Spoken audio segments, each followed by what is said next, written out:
आप सभी को जय श्री कृष्ण। ओम नमो भगवते वासुदेवाय। मित्रों, काफी सालों से मेरी इच्छा थी कि श्रीमद् भगवत का पाठ करूं, उसको पढ़ूं। ये पवित्र ग्रंथ है, इसके बारे में मैंने सुना है और इतनी उत्कंठा थी, लेकिन सही समय नहीं मिल रहा था। शायद ये सही समय लॉकडाउन का मुझे मिला है। और पिछले लगभग 3 दिन से श्रीमद् भगवद्गीता इन शब्दों के अर्थ को तलाश रहा था। अब YouTube पे भी देख लिया, गूगल पर भी सर्च किया, लेकिन मैं दिलों को ठेस नहीं पहुंचाना चाहता, और उन लोगों के दिलों को भी ठेस नहीं पहुंचाना चाहता जो बड़े बड़े टीकेधारियों के शिविरों में जाते हैं श्रीमद् भगवत कथा सुनने, क्योंकि उनके द्वारा श्रीमद् भगवत गीता का अर्थ सुनने के बाद मुझे महसूस हुआ कि लोगों को कैसे ये लोग बेवकूफ बनाते हैं, कैसे लोगों की आस्थाओं के साथ खेला जा रहा है भागवत कथा के नाम पर। श्रीमद् भगवद्गीता इन 4 शब्दों का अर्थ मुझे कहीं पर भी नहीं मिल सका, काफी तलाशने के बाद भी। अंततः मैंने अपनी डिक्शनरी संस्कृत हिंदी कोश ये मैंने निकाली और इसमें मैंने इन शब्दों के अर्थ को समझने का प्रयास किया। बहुत सुंदर अर्थ है श्रीमद् भगवद्गीता का, किसी ने नहीं बताया। जितने ये बाबा बैठते हैं बड़े बड़े मंच पर, सब ने अर्थ, एक 5 मिनट का क्लिप कहीं ना कहीं दी है, 5 मिनट की 2 मिनट की क्लिप सब ने दी है। बड़े बड़े संत महात्मा, नाम नहीं लूंगा, लेकिन किसी ने अर्थ नहीं बतलाया। मैं आज आप लोगों को अर्थ बतलाता हूं।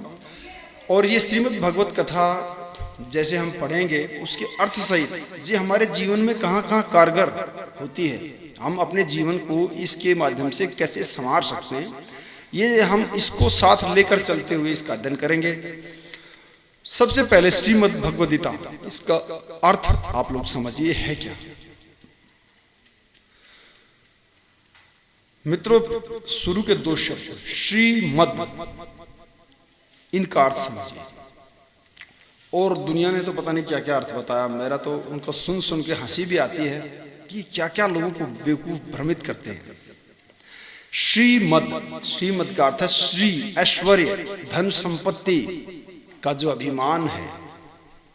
श्रीमद् संसारिक धन संपत्ति का जो अभिमान है। मद माने अभिमान। भग शब्द का अर्थ है मोक्ष। सांसारिक अभिमान की चीजों से मोक्ष दिलाने वाले वाक्य, जो बातें कही गई, वदिता, जो बतलाया गया, उसका अर्थ है, उसका नाम है श्रीमद् भगवद्गीता। कोई कह रहा है भूमि, गगन, जल, अग्नि, वायु। अब बोले इतने भ्रमित हैं वो, और बड़े बड़े मंचों पर आसीन है। बड़ी हंसी आई मुझे तो सुन सुनकर उनकी बातें। बतलाना ही नहीं आता, वो भीड़ जुटाए बैठे हैं। और मेरे ख्याल में मैं तो आज ही इनके बारे में और थोड़ा गहराई से जानने का प्रयास किया तो लाखों रुपए लेते हैं एक भगवत कथा के। तो सीधा सिंपल सा अर्थ है श्रीमद् भगवद्गीता, जो हमें संसारिक विषय वासनाओं के जो मद में हम फूले रहते हैं, उससे मोक्ष दिलाने वाली। भग शब्द का अर्थ मोक्ष भी है। आप संस्कृत की डिक्शनरी खोलिए, भग में काफी चीजें हैं। योनि को भी भग कहा गया है, और भी कई चीजें हैं। भग माने जगत भी कहा गया है, लेकिन भग है योनि। मोक्ष भी भग का ही माने, भग का अर्थ मोक्ष भी है। मोक्ष प्रदान करने वाली बातें, उनके बारे में बतलाया गया है। श्रीमद् भगवद्गीता संसारिक मद से छुटकारा दिलाने वाली वाणी। यह है श्रीमद् भगवत का असली अर्थ। यहां से हम शुरू करते हैं श्रीमद् भगवत कथा। मैंने जो इसका शुरुआत से सार समझ के चला हूं, आप इसे दो तरह से पढ़ सकते हैं श्रीमद् भगवद गीता को। पहला तरीका, इसको संसार में बाह्य आंखों से, अपनी आंखों से देखें, बाहरी संसार में इस सारे क्रियाकलाप को, श्रीमद् भगवद गीता को। और दूसरा, आप अपने अंदर घुसे। महाभारत में 18 पर्व हैं। 18 पर्व मतलब 18 अध्याय हैं, और उन 18 अध्यायों में भी उनके छोटे अध्याय हैं। प्रत्येक अध्याय में कुछ उससे जुड़े हुए छोटे छोटे अध्याय हैं। तो 18 जो पर्व हैं महाभारत के, उनमें एक भीष्म पर्व है। उस भीष्म पर्व में श्रीमद् भगवद गीता 13वें, जो उसके छोटे अध्याय हैं, 13वें अध्याय से 42वें अध्याय तक इस श्रीमद् भगवद गीता का जिक्र है। इसमें भगवान ने जीवन जीने के बारे में बतलाया है। अरे मैं तो बड़ा चकित हुआ। मैं सोचता था भाई श्रीमद् भगवद गीता में ऐसा ही होता होगा, वो डांस करते हैं, नृत्य करते हैं, भजन गाते हैं। जीवन के बारे में क्या बतलाते हो? हमारा जीवन उससे कैसे उत्कर्ष हो, हमारे जीवन का कैसे उससे विकास हो, ये क्या बतलाया आपने? कभी बतलाया? कोई 100 में से विरला ही कुछ ऐसी बात यूजफुल जो हमारे लाइफ के लिए हो बतलाता है, अदरवाइज कुछ नहीं। तो भीष्म पर्व में श्रीमद् भगवद गीता का व्याख्यान है। ये तो हम सभी जानते हैं कि अर्जुन को भगवान कृष्ण ने ये उपदेश के रूप में श्रीमद् भगवद गीता सुनाई थी। तो मैं चाहूंगा कि आप लोग हमसे जुड़ें।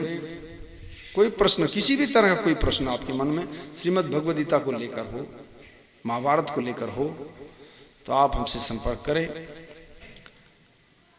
फोन नंबर भी हम आपको देंगे। जुड़ते जाएंगे और ये आपस में अपने विचारों का आदान प्रदान भी होगा। आपके मन में कोई ऐसी, या फिर आप कोई ऐसी बात हमें बतलाना चाहे तो श्रीमद् भगवद गीता से रिलेटेड हो, जिससे जुड़कर हम अच्छे निष्कर्ष की तरफ चलें। मित्रों, ये बात तो स्पष्ट है कि श्रीमद् भगवद गीता जीवन का सार हमें बतलाती है, और इस संसारिक विषय वासनाओं से मुक्ति का ये सबसे बड़ा साधन है। और कैसे है ये साधन, इसका हम उपयोग कैसे करें, ये हम आपसे मिलते रहेंगे। कल फिर पुनः मुलाकात करेंगे, और इसी प्रकार हम सब मिलकर इस श्रीमद् भगवद गीता का पठन पाठन करेंगे, और मिलकर इसका लाभ उठाएंगे, आगे बढ़ेंगे। तो आज के लिए इतना ही। नमस्कार। जय श्री कृष्ण। ओम नमो भगवते वासुदेवाय।